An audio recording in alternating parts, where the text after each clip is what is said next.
chapter 11 of Number the Stars. Will we see you again soon, Peter? Anne-Marie blinked. Across the dark room, she saw Ellen too, peering into the narrow wooden box in surprise. There was no one in the casket at all. Instead, it seemed to be stuffed with folded blankets and articles of clothing. Peter began to lift the things out and distribute them to the silent people in the room. He handed heavy coats to the man and wife and another to the old man with the beard. "It will be very cold," he murmured. "Put them on." He found a thick sweater for Mrs. Rosen and a woolen jacket for Ellen's father.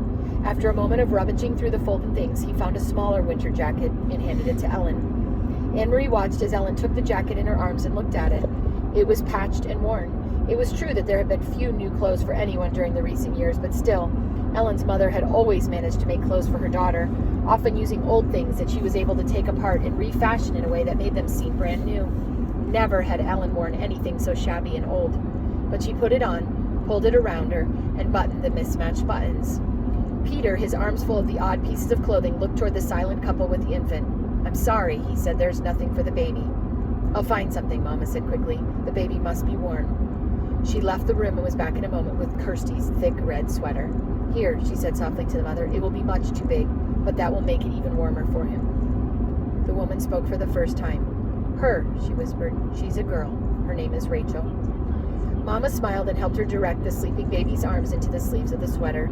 Together they buttoned the heart-shaped buttons. How Kirsty loved that sweater with its heart buttons. Until the tiny child was completely encased in the warm red wool. Her eyelids fluttered but didn't wake. Peter reached into his pocket and took something out. He went to the parrots and leaned down toward the baby. He opened the lid of the small bottle in his hand. "How much does she weigh?" Peter asked. "She was 7 pounds when she was born," the young woman replied. "She's gained a little, but not much. Maybe she weighs 8 pounds now, no more." "A few drops will be enough then. It has no taste. She won't even notice." The mother tightened her arms around the baby and looked at Peter, pleading. "Please, no. She always sleeps all night. Please, she doesn't need it. I promise she won't cry." Peter's voice was firm. "We cannot take a chance," he said. He inserted the dropper of the bottle into the baby's tiny mouth and squeezed a few drops of liquid onto her tongue. The baby yawned and swallowed. The mother closed her eyes. Her husband gripped her shoulder. Next, Peter removed the folded blankets from the coffin one by one and handed them around. "Carry these with you," he said. "You will need them later for warmth." Anne-Marie's mother moved around the room and gave each person a small package of food, the cheese and bread and apples that Anne-Marie had helped her prepare in the kitchen hours before. Finally, Peter took a paper-wrapped packet from the inside of his own jacket. He looked around the room at the assembled people now dressed in bulky winter clothing and then motioned to Mr. Rosen, who followed him into the hall. Anne-Marie could overhear their conversation. "Mr. Rosen," Peter said, "I must get this to Henrik, but I might not see him. I'm going to take the others only to the harbor, and they will go to the boat alone. I want you to deliver this without fail. It is of great importance." There was a moment of silence in the hall, and Anne-Marie knew that Peter must be given the packet to Mr. Rosen. Anne-Marie could see it protruding from Mr. Rosen's pocket when he returned to the room and sat down again. She could see, too, that Mr. Rosen had a puzzled look. He didn't know what the packet contained. He hadn't asked. It was one more time, Anne-Marie realized, when they protected one another by not telling. If Mr. Rosen knew, he might be frightened. If Mr. Rosen knew, he might be in danger. So he hadn't asked, and Peter hadn't explained. "Now," Peter said, looking at his watch, "I will lead the first group. You and you and you." He gestured to the old man and to the young people with their baby. "In," she said. Anne-Marie realized that it was the first time she had heard Peter Nielsen call her mother by her first name.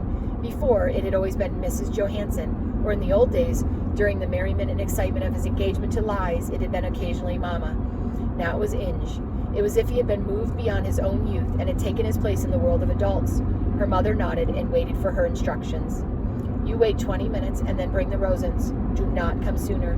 We must be separate on the path so there is less chance of being seen." Mrs. Johansson nodded again. "Come directly back to the house after you have seen the Rosens safely to Henrik. Stay in the shadows and on the back path. You know that, of course. By the time you get the Rosens to the boat," Peter went on, "I will be gone. As soon as I deliver my group, I must move on. There is other work to be done tonight." He turned to Anne-Marie. "So I will say goodbye to you now." Anne-Marie went to him and gave him a hug. "But we will see you again soon?" she asked. "I hope so," Peter said, "very soon. Don't grow much more, or you will be taller than I am, little long legs." Anne-Marie smiled, but Peter's comment was no longer the light-hearted fun of the past. It was only a brief grasp at something that had gone. Peter kissed Mama wordlessly. Then he wished the Rosens Godspeed, and he led the others through the door. Mama, Anne-Marie, and the Rosens sat in silence. There was a slight commotion outside the door, and Mama went quickly to look out. In a moment, she was back. "It's all right," she said in response to their looks. The old man stumbled, but Peter helped him up. He didn't seem to be hurt. Maybe just his pride, she added, smiling a bit. It was an odd word, pride. Anne-Marie looked at the Rosens sitting there, wearing the misshapen, ill-fitting clothing, holding ragged blankets folded in their arms, their faces drawn and tired.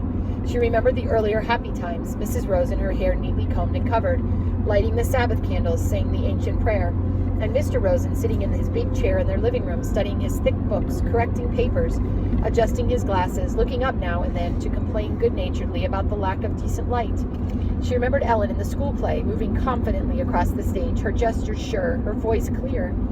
All of those things, those sources of pride, the candlesticks, the books, the daydreams of theater, had been left behind in Copenhagen. They had nothing with them now. There was only the clothing of unknown people for warmth, the food from Henrik's farm for survival, and the dark path ahead through the woods to freedom. Anne-Marie realized, though she had not really been told, that Uncle Henrik was going to take them, in his boat, across the sea to Sweden. She knew how frightened Mrs. Rosen was of the sea, its width, its depth, its cold.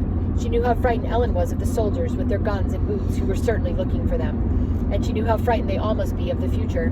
But their shoulders were as straight as they had been in the past, in the classroom, on the stage, at the Sabbath table. So there were other sources, too, of pride, and they had not left everything behind. That's the end of chapter 11.